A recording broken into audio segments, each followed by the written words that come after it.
Assalamu alaikum. Welcome to Parenting Hour. You're tuned in to Unity FM 93.5 here in Birmingham, the heart of the city of Birmingham. Alhamdulillah today. And also welcome to our Luton listeners who are tuned in on 105.1. I hope you're all having a good day, inshallah, and having a productive day, inshallah. We're here in the studio going to have a very lively session. I've got three lovely guests in front of me, all smiling, all so eager to talk about their situation and their children, and in relation to autism, because the topic today we're going to be talking about autism and parents who have children that has been diagnosed in some way, or maybe waiting for diagnosis for that diagnosis of autism, and maybe somewhere on the autistic spectrum, which we'll find out all about these things when we talk to them. I'd like first to introduce everybody. So it's Asifa. Sorry for pronouncing it wrong. And Nikki and Nazia. So Assalamu alaikum, welcome to the studio. Thank you for giving up your time to coming here and sharing your experiences and your knowledge with other parents who can really learn from this, because there probably is somebody that this week has only just heard the news that your child may be on the spectrum, or your child is on the spectrum, and they are still absorbing that news and in quite a shock, I assume, is probably what you go through first, not knowing what it is. Yeah, so maybe we can go through some of your experiences and tell us a little bit about yourselves first, a little bit about you, about your story, and then what it was like when you heard that news, when you got that phone call or that letter to the door. Okay, so I've got three boys, and it was 10 years ago that we started our journey into autism, and my son was about 18 months old, and we realised he'd gone quiet. The thing is, my two boys are 11 months apart, so it was quite a loud household anyway, and his older brother would sort of overshadow him. But my older sister, who's a school teacher, noticed a few little quirks. So he would hold a thread up and spin it, or he'd take out my dad's Sky card and watch the snow on the screen, but and he wouldn't respond to his name. So my sister mentioned all this to a colleague at work, and he suggested it could be autism. So she didn't mention autism to me. What she said was, do you think you should go to the health visitor and get Zakaria assessed and just check that he's developing as he should be and he's hitting his milestones? So we went to see the health visitor, and within literally I think a couple of weeks we had a speech and language therapist come to our house, and that started the ball rolling. For me, for many years, I held on to the fact that they didn't mention autism. So they originally said it's global development delay, learning difficulties. I insisted that they do hearing tests, because I was convinced that if he can't hear, how is he going to pick up language?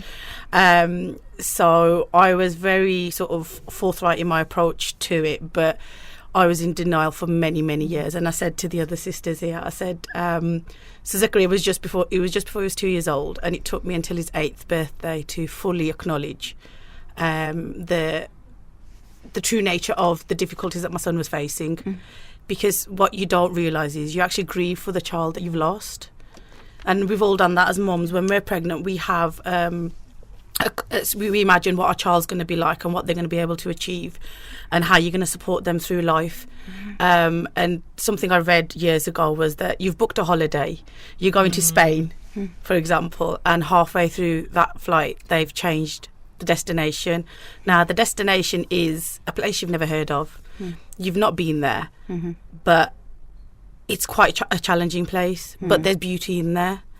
And there's times when you look and you sit down and you go, I don't know if I can do this. And then there's other times that you sit there and you think, yeah, this is an amazing journey. I personally feel that sometimes the mainstream media romanticises autism too much. My son's not a savant. He's got no discernible talent that's going to make me any money or that it's going to make him famous. He is who he is. And, alhamdulillah for what he is. This is from Allah. And I've decided not to focus on the whys, but rather focus on how can I improve his life, how can I educate other people, and how can I ensure that my son has the best quality of life. He's as independent, inshallah, as possible. And that's my main goal. I'm not here to, I don't go down the path of I'm going to cure autism, or that, autism is a punishment.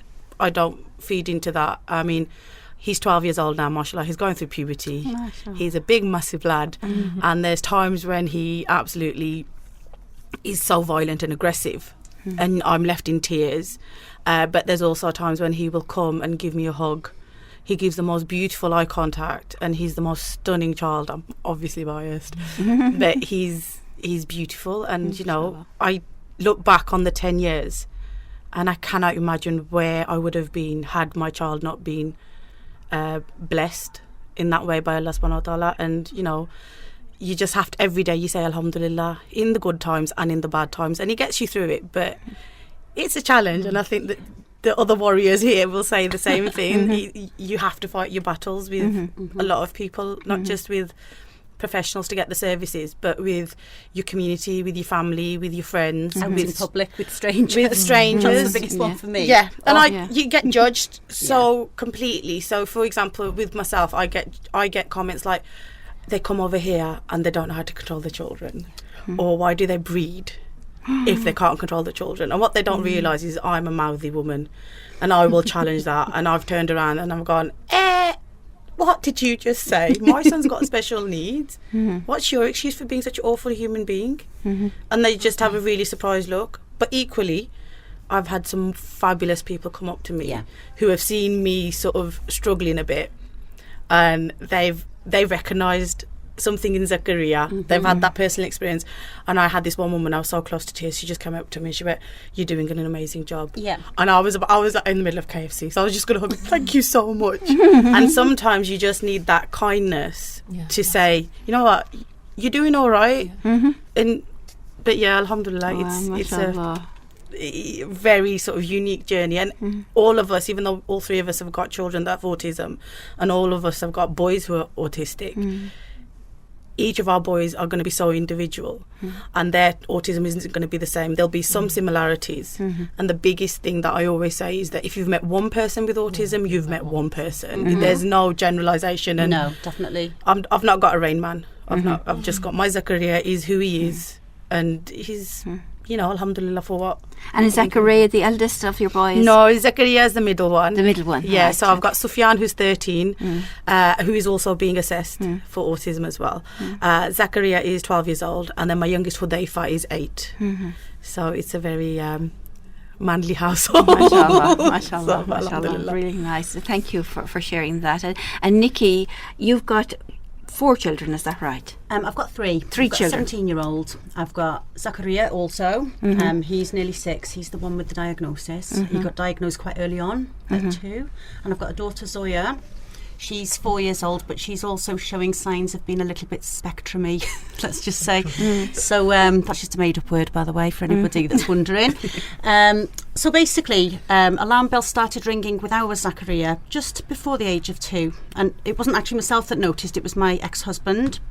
He's a high school teacher and he works closely with SEN children, a lot of autism. So he started picking up on things like Zaki would sit in front of the TV, but he'd stare at his hand, like inanely stare at it, then snap his hand away. Then he used to pull the other hand out, and that just used to repeat on and on. Then he used to love aeroplanes, still does, and he would line them up beautifully. And if one was out of line, big panic attack, and just more and more alarm bells started to ring. So we went to Sparkbrook Health Centre, and they put in a referral for Park House. They didn't want to do it because they don't like to do it that early on, because children can display signs of autism and snap out of them.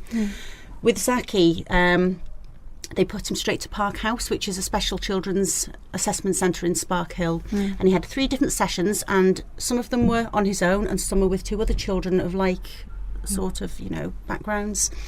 And then in February 2013, I think it was, the 5th of February, we got the letter through to say, yes, you have got a diagnosis.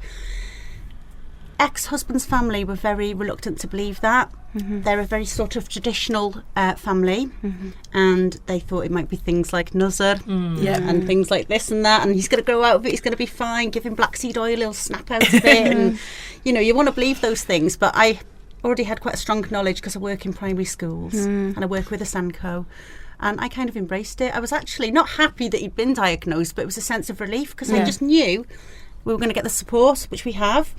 So he went to a nursery, they had a beautiful plan for him, and it really pushed him along, and he started reception last year, and he goes to a school called The Pines, which is in Erdington, and they have brought him on leaps and bounds. You know, the school are very close with us. We get a homeschool diary. They tell us all the positives, the negatives, but they focus very much on the positives. And like a sister here said, I see it as a blessing, because Allah subhanahu wa ta'ala does choose people for specific reasons to bring up these children, and we have to show our sabr in doing that, and then inshallah we'll get rewarded for that in the akhirah. So that's one of the things that keeps me going, because I am a single mum. I do work full time. I am run ragged, and sometimes I feel like chucking the towel in, and am I really up to the job? But then I just remind myself that I was chosen for this, so I've got to just get on with it. And that's me, really. Wonderful. And Zachariah, I know what we say about boys. He is a beautiful soul. When I'm feeling very stressed out, he has a very calming effect on me. And it's the eye contact thing, like you say. It's a very beautiful and special thing, alhamdulillah. MashaAllah, what wonderful stories you're telling me here. We're going to come back to some of that in a bit, but let me go to Sister Nazia now to talk to us a little bit about your background. You've got, MashaAllah, 3 girls and a boy, am I right? Yeah, 4 children, MashaAllah. Yeah, so I've got Angelina, she's 12, I've got Amna, she's 10, and Daniel is 7, and then I've got Faryal, who's 4. So Daniel's my only boy, and he's the one with autism. So my journey, it started when he was about 2 years and 8 months. At this point, I was pregnant with Faryal, who's my 4th child, and I never really noticed Daniel was different. I remember when he was little, like 4 or 5 months old, and he wouldn't smile. And I just thought, oh, he doesn't smile. I used to spend so much time and effort trying to make him smile, and he just wouldn't. And I just thought, he's just lazy. And but this, I just kind of put it to the back of my head. Maybe I knew that there was something there, and I'm not sure. So by the time I was 8 months pregnant, Daniel just kind of regressed. He was, mashallah, he knew loads of colours. He knew colours like purple, pink. He would count to 12, 13. So I had no concerns until, like I said, I was 8 months pregnant with Faryal, and all of a sudden Daniel just started babbling. He started babbling. We were having work done in the house. I was living with my mom, so I was really stressed out. And he would wake up in the middle of the night for 3-4 hours every single night, and he would act like he's in a playground. He would jump on the bed, laugh, just like laughing like a madman. And I remember, like, I was so stressed out and I was so tired. And I remember then I was just thinking, what's going on? I remember saying to my husband and my mom, like, what's going on? He's babbling, and they were just like, they found it funny. They thought, he knows there's a baby in your stomach. He's getting jealous, and he's starting to babble, And by the time then I had Faryal and I got to the 8-week checkup, he was still waking up every night. I was breastfeeding Faryal, and I was totally like, just drained. I went to a health visitor appointment, and she asked me, she was talking about Faryal, and I said, listen, I've got no concerns about Faryal. And she said, oh, Mom, you look really tired. And I just broke down. That just made me like, I just started crying, and I said, this is what he's doing. He's waking up every night, and I'm not sleeping, and I'm really concerned about him, basically. I did take him to the doctor, to the GP, a couple of months before this, and he just said, he's a boy.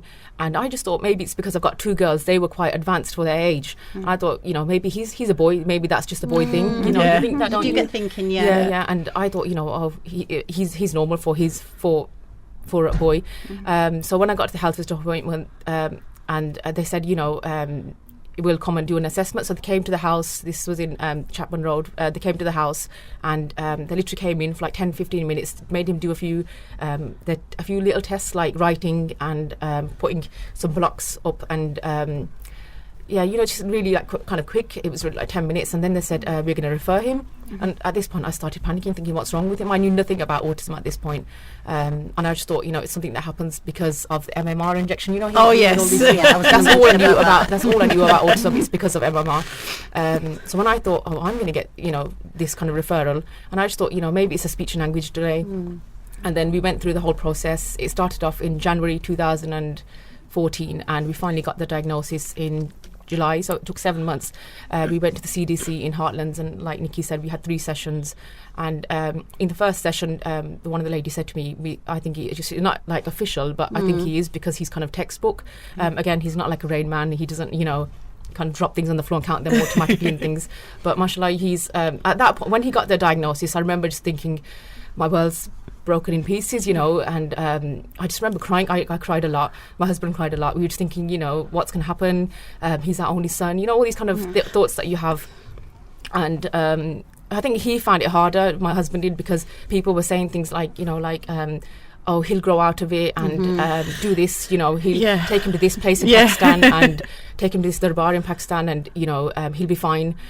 So we heard all sorts, and then it literally took me, I think recently, he's nearly 8 years old, so it's been like three and a half years. I think recently I've found like I've come to kind of peace with it, and I've just trying to see him for what he is, and just let him be what he is, basically.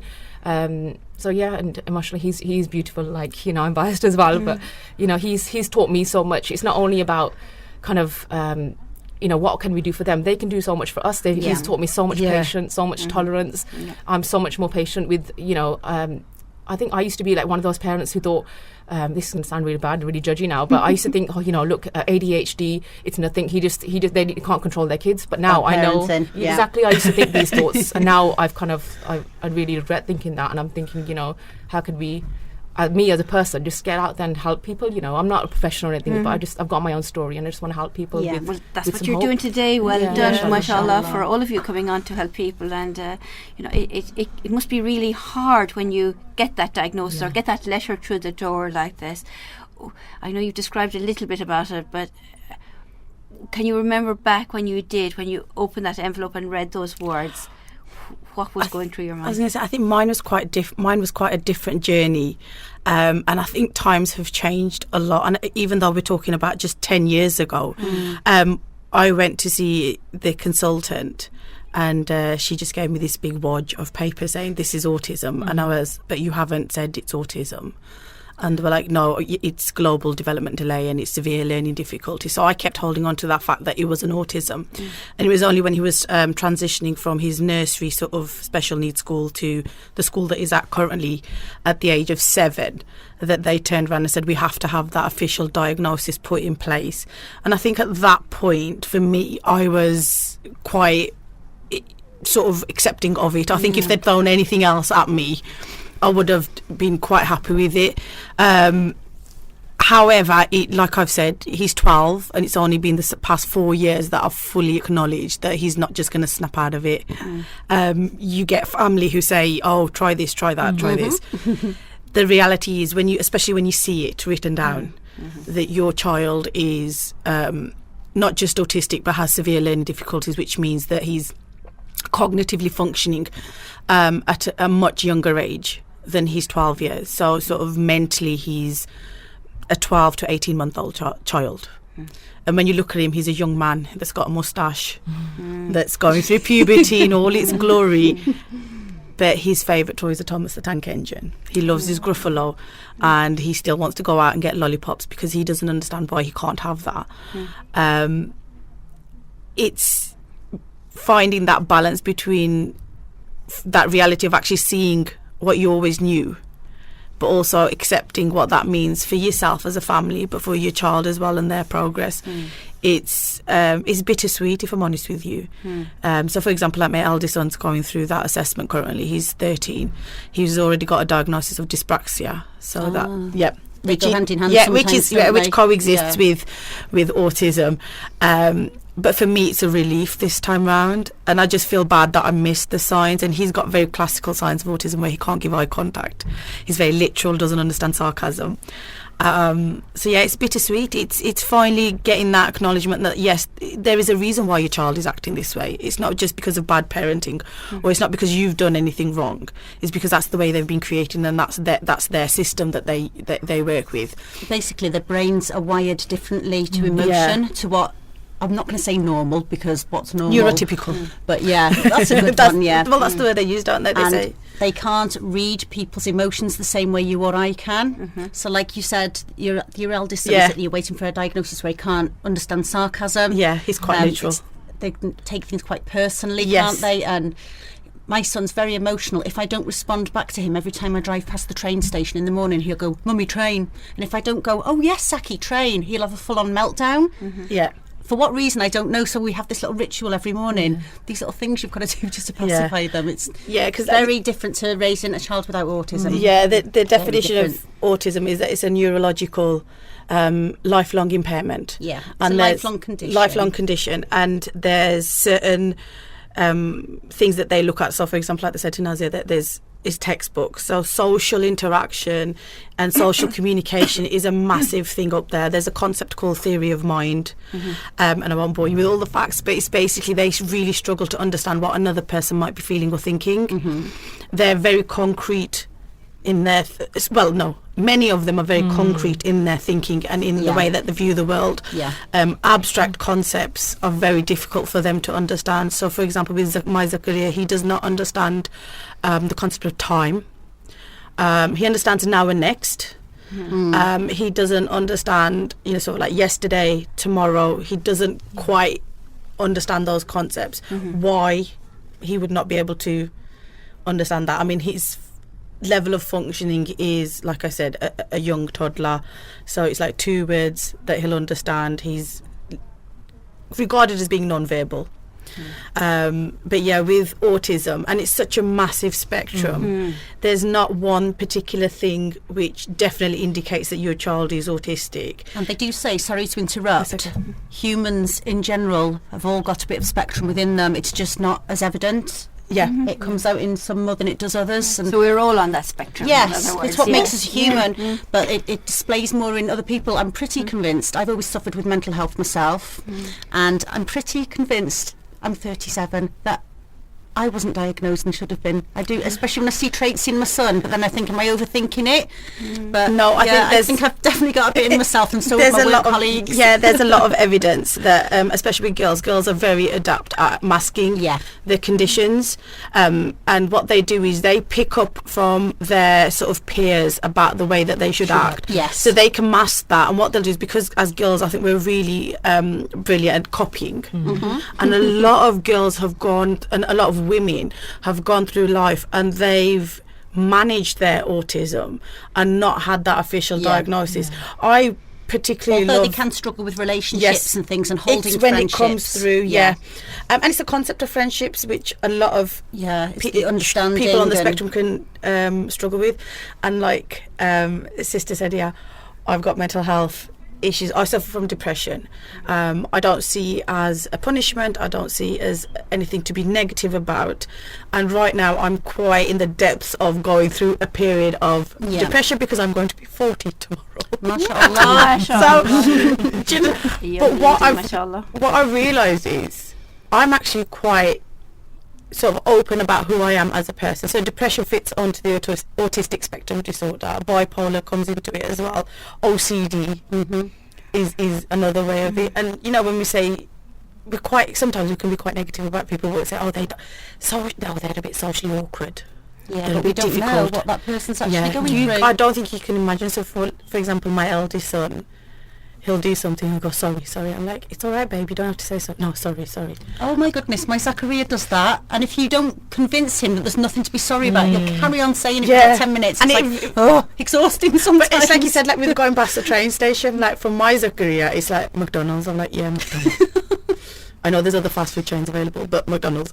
And I have to repeat what he said. So for him, that's right. She's understood what I'm saying. She knows I want McDonald's, and I say he's non-verbal, but he can give me a list of what he wants for McDonald's and Dixie chicken. No other fried chicken is going to be acceptable. And it's all those other things, like with, I don't know about you guys, very restrictive diets. Roti, bananas, exactly, brown flakes, and apples. Oh my God, mine doesn't have have any any fingers, but if he looks at a fish finger, you can just see it going. I'm like, no, it's not worth it. Let's keep the food he's got inside him, please, and then just take the fish fingers away. And that's part of another element that fits in with autism about sensory processing disorder. And it's about tastes and textures, sounds, colours, lighting. So with my Zakaria, when my Sufyan was going through, his voice was breaking. And Zakaria couldn't stand it. He'd go, Sufi, shut up. And he was like, so Sufyan was going, and I was like, Sufyan, just come here, talk to mum later, or text me or something. Zakaria couldn't stand that. He doesn't like loud voices. And he'll go around telling all of us to shut up, which is, I know it's not the most appropriate words to use, but I was quite impressed that he knew. I was quite impressed. The thing is, we're all on the same journey in terms of learning about autism, learning about ourselves as moms, as parents, because I know I'm really blessed. My husband's, alhamdulillah, he's absolutely amazing. He's an absolute superstar. We've worked together to sort of manage the needs of our children. But we're aware that we both need that break away from the kids as well. I think a lot of times what parents don't talk about is the impact having an autistic child has on your relationship with your partner, but also on the relationship that the siblings have. Yeah. And I think it's extremely important for us as parents to be aware that when your child is diagnosed with autism, that's a diagnosis for your whole family. That's a really good point to come to as we're coming into a commercial break, because we want to talk a bit more about that, the effects of it on your relationships, on your siblings in the household, etc. And people listening into us would really, I think, benefit from that. So we're going to take a commercial break now and come back to us listeners after this commercial break, where we have further, deeper conversations, alhamdulillah, with these three beautiful sisters, mashallah, in front of me, smiling galore, mashallah. It's really making me feel so happy indeed today, and a privilege to be with you. Assalamu alaikum listeners, we'll see you in a few minutes. Assalamu alaikum, welcome back to Parenting Hour. You're tuned into Unity FM 93.5 here in Birmingham and 105 down in Luton. Thank you for tuning back into us again. We are here today talking about autism and the autistic spectrum, and we've got three beautiful, wonderful mums here. I haven't stopped laughing since we came into the studio, mashallah. Talking about their children. It happened to be that each one of you have a boy that is on the spectrum somewhere. And before the break, we were talking about the difficulties that has in your own families with the other siblings or with your spouses. So how was it for you? You know, when you did get that news, you had some inklings already maybe. How was it for you to break that news to the other children, or how did you manage to do that other children didn't feel that you're paying all your attention on this child and they just start to become a bit jealous? Was there situations like that? My kids, I didn't really kind of sit them down and tell them, to be honest. But mashallah, they are so good with Daniel. They're like really, his sister's so protective of him. Obviously they do get days where they get really annoyed, and especially the oldest, because she's nearly a teenager now, she's 12. She does say, you never spend time with us, and it's always Daniel. And yesterday literally she was saying to me, who do you care about the most, who's your favourite? And I say, Angelina, I have to care about Daniel the most because of his needs, but I love you all the same. And for Riyal, mashallah, she's so good with him. She's only 4, but she's always like, protecting him. And Daniel, come on, let's do this. Daniel, let's do that. And mashallah, he's really picked up that, and everything she does physically, he kind of copies. I wish that he could talk as well like her, but, that hasn't come yet. But mashallah, anything she does physically, he would, like, if she falls down, he will do the same thing. So, he's got that kind of, it's almost like a shadow that she's got. But she's really good with him, and so's like Amna, they've got a really tight, close-knit bond. Anything that we go out somewhere publicly, they'll all be like, where's Daniel? Who's got Daniel? Angelina, if we're outside, she will not let him go. Sometimes I say to her, you need to give him a bit of room, If he's running on the road, not on the road, obviously, on the pavement, she will be running after him. She's so scared that he will run into the road or, do something silly. And I do say to Angelina, you need to give him a bit of space to, kind of discover things and explore and just act, almost normal. So, yeah, I do find her she's kind of on top of him all the time. But I'm really, happy that they've got that kind of tight relationship. Yeah. It's really hard, I think, because with my Sufyan's only 11 months older than Zakaria. So for a while it was just them two, but he quite quickly realised his brother was different. And I remember we were in the playground, and Sufyan must have been about 4 and Zakaria was 3, and they were playing, and I think some boys must have said something about Zakaria, and he went, don't say that, he's special, he doesn't know. And I feel really blessed that Zakaria's got an older brother who's very supportive, and he's got a younger brother, although Hudayfa does struggle a lot with the fact that he's got a special needs brother. But in Wolverhampton, I don't know how it is in Birmingham, both of my boys are being supported as young carers. So there's an organisation called Spurgeons. So Sufyan's been attending Spurgeons since he was 7 years old. I've heard about them. They're amazing. They enable Sufyan to be Sufyan. They enable him to be just a young lad. So Hudayfa's going to start going as well.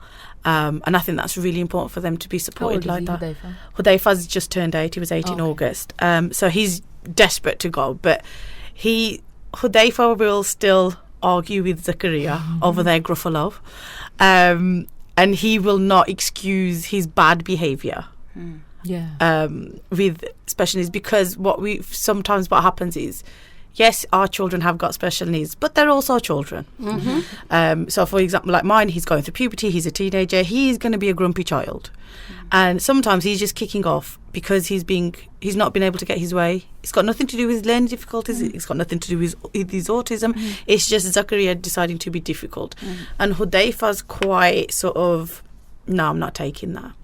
But what I have realised is that I then spend one-to-one time with each of the boys, and every so often I have a day called where you overwhelm them with love. So during that day you say yes to everything. Wow, that's nice. I don't think I'd be able to manage that. Again, they're very far and few between, simply because, especially with my 13-year-old, it'd be very expensive. But it's little things like Hudayfa and I will go to Costa, we'll get a hot chocolate, we'll sit down, just discuss how he's feeling. Sufyan will go to the cinema with his dad, and we're lucky enough, we've actually now got respite, so Zakaria gets a break from us, so he goes and stays and has lots of fun, goes to these fabulous places. During that time we're a family. It does take its toll, I think, on your partners as well, on your relationships with your families, because there are some families who will just not be able to see past the black and white concept of, well, there's nothing wrong, he doesn't look autistic. And you're like, seriously?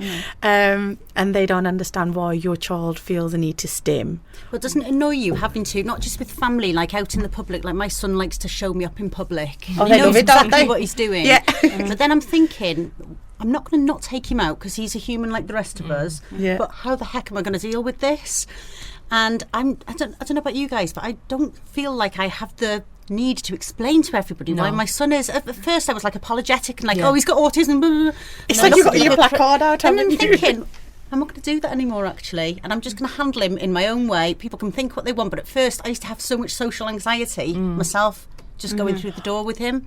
I really struggled to be a mum, and that sounds really stupid. Because you do feel like everyone's got their eye on you. Yeah, you do. And I just... It's tough, isn't it? I was scared to be alone with Zakaria. Yeah, I'm not going to lie. Still am. And up until recently, I used to be like, right, okay, so my husband was we were at university for the same time a few years ago, and when he was at university on placement, I was like, right, so Zakaria comes back at this time, so if I go to my sister's house and then my nephews are there and they can help me and stuff like that, and then I realised actually that fear just comes from because you don't want to let your child down.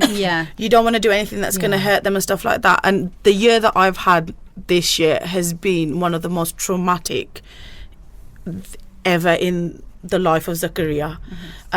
So from January, my husband, alhamdulillah, he started working. He'd qualified and graduated. And congratulations. I was, I was really proud of him because it was a journey that he'd started back in 2011, but because of our family situations, it just took its time. And, I'm really proud, alhamdulillah, that Allah's blessed him with that success. And, may Allah continue to bless him with success as well, inshallah. But with Zakaria missed his dad.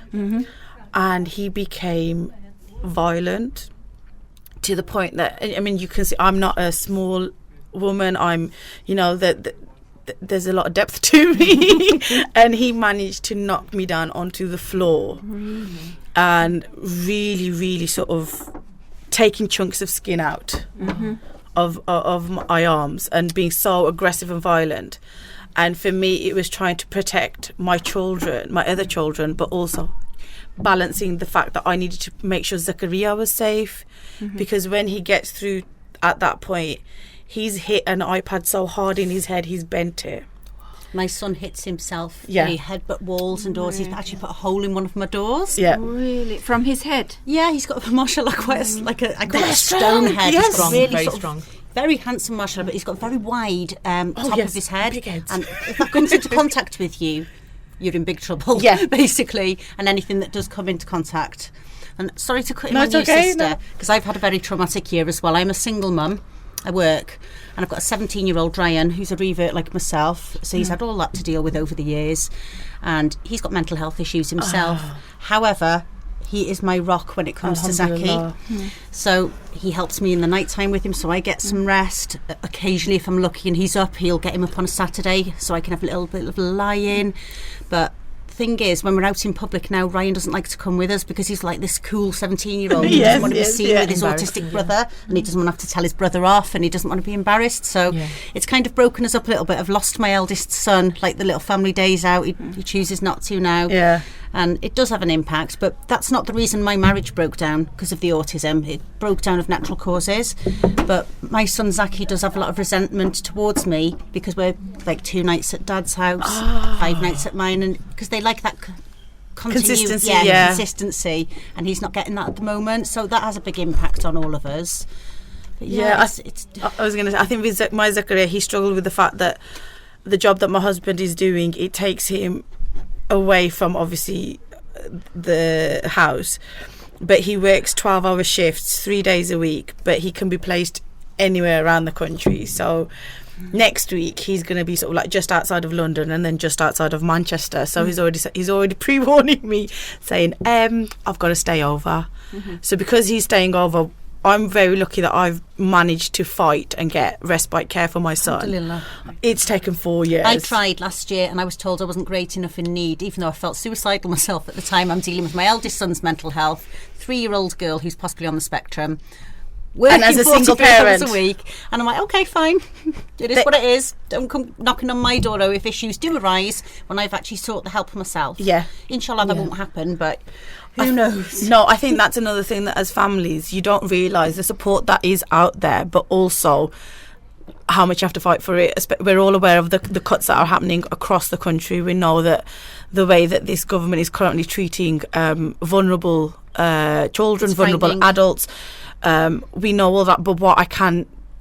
So where would a parent go if they're listening into this now and have a child and want to get some advice, some support? Where could they start? Schools to get that are advice? amazing. Raise the concern with the school, with the Senko. Even like nurseries these days, you've got a Senko, because autism and other disabilities are more apparent these days. Your GP, health visitor. What about this respite thing? Where would you get that? So respite, basically... Social services, isn't it? It was social services, so... Would you get a referral yourself? Because I tried something like that and I just was I went to my son's school. If I'm honest with you, I went to my son's school, explained the situation, and she put a referral in to social services for us. However, you can self-refer.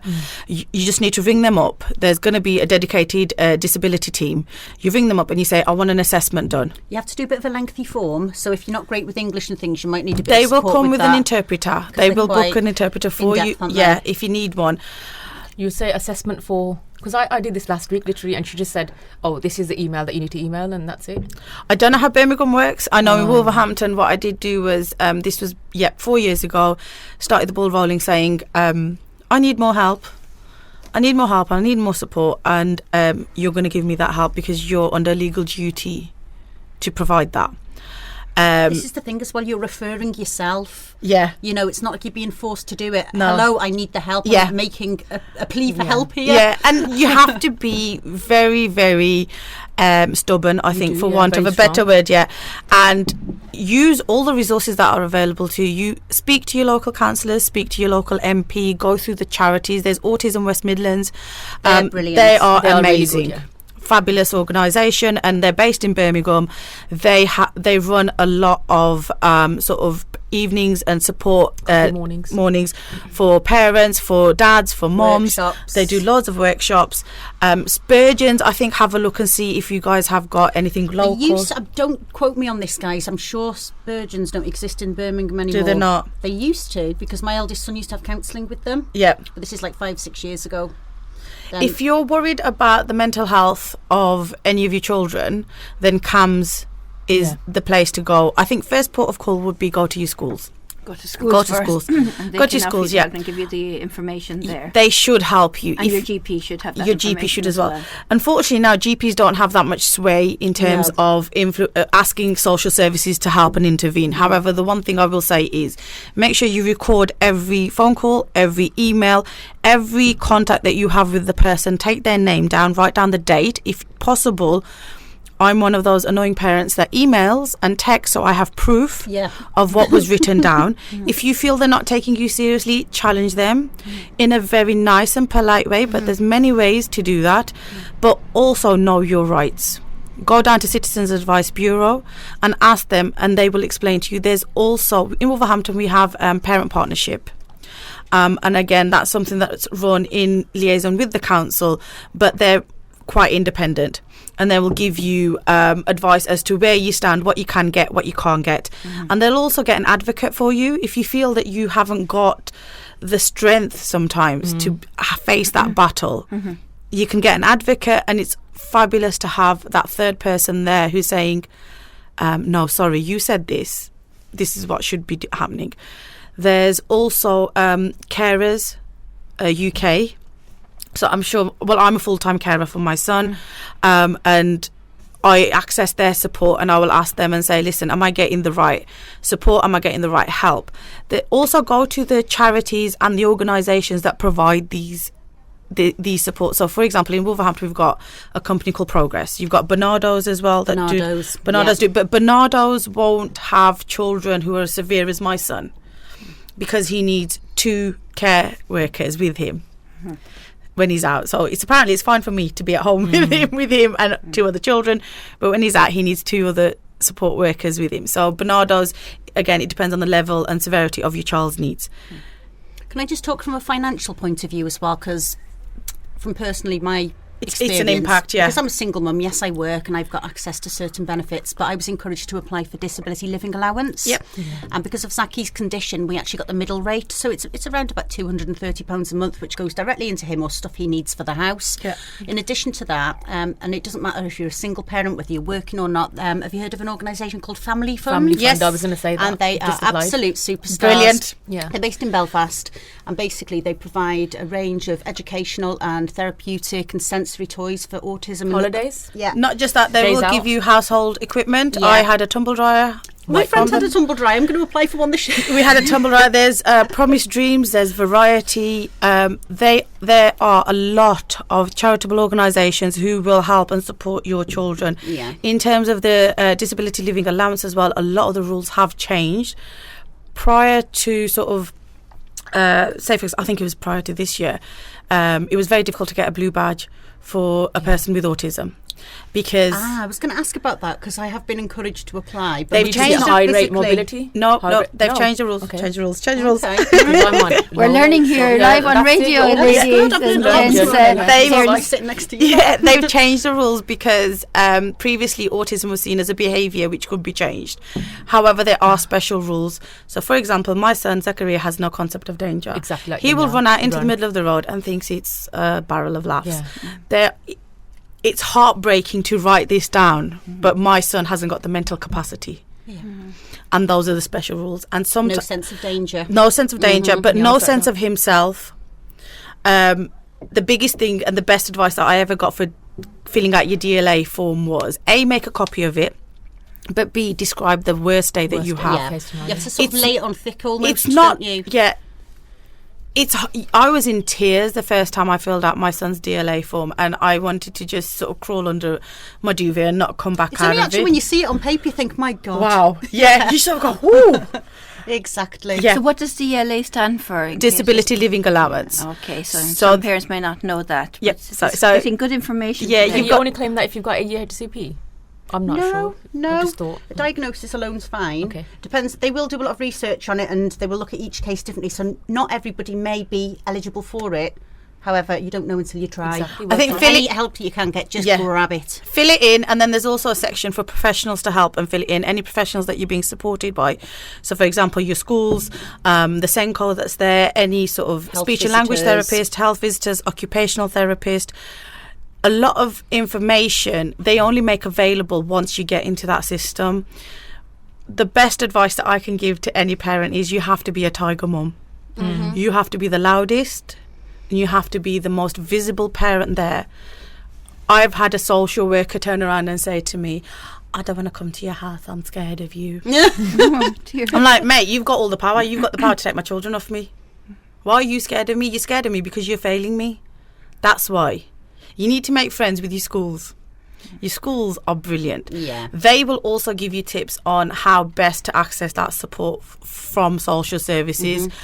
What helped me was my school started making referrals to social services, cause for concerns. The daftest things ever. So it was like, Zachariah's coming and wearing the same clothes. That's fine. You've got a school uniform policy. That's brilliant. His shoes are in, whatever. Is that without your knowledge, or did you know? They started this, and then when I asked them, they just turned around and went, yeah, but look what's going to happen. Oh, right. So they're actually doing it to benefit you. So we start getting more and more and more and more support. Don't give up. They will do everything to refuse you. They will tell you your son's needs are not severe or your daughter's needs are not severe. They will tell you that you aren't, at risk. They will give you all this. I got attacked by my son. I was driving. There was, I don't know why, there was a mug in the back of the car. He decided to chuck a mug at my head. Oh, gosh. I've had to stop in the middle of, well, not quite literally in the middle of the motorway, but I've had to go onto the hard shoulder because Zachariah is having such an aggressive meltdown. Yeah. That he's literally, we bought him some when he gets throttled by Homer in the beginning. Like a danger to himself. And he's doing that. I've recorded it. I've had my eldest son record it, and I've put it down. It's black and white. He can be very dangerous, but I'm not going to phone the police. I'm not going to phone social services and say, take my son off me. However, I've got a duty as a mom to make sure that all three of my children are safe. Yeah. I've had my 8-year-old turn around to me and say, Mum, phone social services, tell them to take Zachariah away. I don't want to live with him. There's a lot of frustration from siblings. My 4-year-old daughter, who's very, very forward, we think, like I said, that she's got autism as well. But she's quite cute with it because, yes, Zachariah does attack her, but then I could be in the kitchen watching through the door. She's one side of the room, he's the other, and she's going, ow, Zachy, stop it. You're hurting me. I'm like, you little fibber, excuse me. So she can milk it a little bit, and that does cause issues. But that's part of, a lot of the times what it is also, it's part of the children growing up as siblings as being neurotypical siblings. I mean, even now, I'm the middle child, so my siblings take the mick at me. I've got an older sister, an older brother, and 2 younger brothers. Mashallah. And my eldest sister's like 46, and my baby brother, as it were, is 32. And we will still take the mick out of each other and go running back to our mum and dad, going, Mom, he did that. Mom, he's telling. So with children, with our children especially, we need to take a lot of it with a pinch of salt. So with Zachariah, he will put his face into his hands and start going, ooh, and crying, fake crying. Mm-hmm. And you go, what's happened? This is so familiar. What happened? And then you look and you're going, and he's going, like pointing at Hudayfa, he calls him baby, saying baby sweet. Yeah. And baby's going, it's mine. He's eating his. And I'm going, Zachariah. What lovely conversations we're having here about your children, mashallah. Really makes me smile and laugh because some of the things are normal family things and some of the things then are different. And it's nice for parents to be able to listen to this, to be able to identify with it, and to be able to empathise with you if they're in the same situation or maybe just thinking about their child might be somewhere on this autistic spectrum. It's wonderful. We're coming towards the end of the show, but it's been wonderful to have these conversations here with you, to enlighten parents and to see that there is a big, huge light at the end of the tunnel. Definitely. I wonder, before we come to the end, if there was a parent home there that just opened their letter this week, literally this week, got the letter or got the email, whatever the news, what one tip each would you give her? She probably has had a lot of tips from family and friends, maybe some positive, maybe some not, as you mentioned already. But what one tip would you give her before we end? Mine would be, you've been chosen for a reason. Allah subhanahu wa ta'ala does choose particular parents to look after these amazing children, and what else could I say? That don't focus on the negatives. Look at the child's strengths, because children with autism do have very special powers. And you've got to focus on them and build them up and talk a lot about it with them, and I think just focus on the good bits, because there are going to be plenty. I think the biggest Inshallah. thing, inshallah. I think the biggest thing for me is, I think 10 years into this journey is, remember that's your ticket to Jannat al-Firdaus, and it's not an easy path. Take each day as it comes. You're on a roller coaster right now. You are going to have times when you're flying high and you're going to be like, yeah, I got this. There's going to be times when you're going to be sitting there hiding from your child, crying, because you're sitting there thinking, I can't do this. Every single day, wake up and say Alhamdulillah. In the good times and in the bad times, say Alhamdulillah. And inshallah, that will get you through. Just for me, saying those words out aloud, just mentally, just gives me that strength. And you know what? Yeah, like this sister said, you've been chosen. And the best thing is, like Imran Khan said to the Pakistan cricket team in 1992, fight like you're cornered tigers. That's how you're going to do. You are going to be your child's advocate. You're that child's representative. And you will move hell. And, hell and high water, you will move mountains for that child. Very good tips. And Nazia? My tip is probably just to just keep that vision in your mind of what you want your child to achieve, really. So I've got my screensaver is of Daniel. You know, like you said, play to their strengths. So Daniel loves climbing. He was climbing on the banisters at home and doing all sorts of dangerous things, ruining furniture. So what I've done is I take him to rock climbing. I go to creation climbing in Moseley, and I book a session there. Like, it's £20 for an hour with an instructor, and he loves it. He's gone up a 32-foot wall. So my screensaver is literally him. There's a picture of him rock climbing. There's a picture of a horse because he likes horses, and he's been to a horse riding kind of centre. So I just want to focus on his strengths and play to them, really, and just every single day I look at, that's the first thing that I see on my phone. So I just want to focus on that, and just kind of, obviously there is negatives, but I don't, like 10% of my life is negative and 90% of my life around Daniel is positive. MashaAllah. What a lovely messages to give our listeners as we end the show. Inshallah, we hope to continue this topic over the next few weeks and have some of those organisations that you spoke about on air so that parents can find out more information, which is wonderful that we are just finishing off now and for this week. And thank you so much for coming into the studio and giving your time here. We really do appreciate it. Thank you so much. Jazakallah khairan for you all, inshallah. Thank you, listeners, for tuning in. I hope you find it very useful. If you do want to contact any of our parents directly, just phone the studio 0121 772 8892 or email studio@unishfm.net, and we will pass on those messages to them directly. Thank you again, ladies. Thank you. Assalamu alaikum, everybody. Have a good week, inshallah. Assalamu alaikum.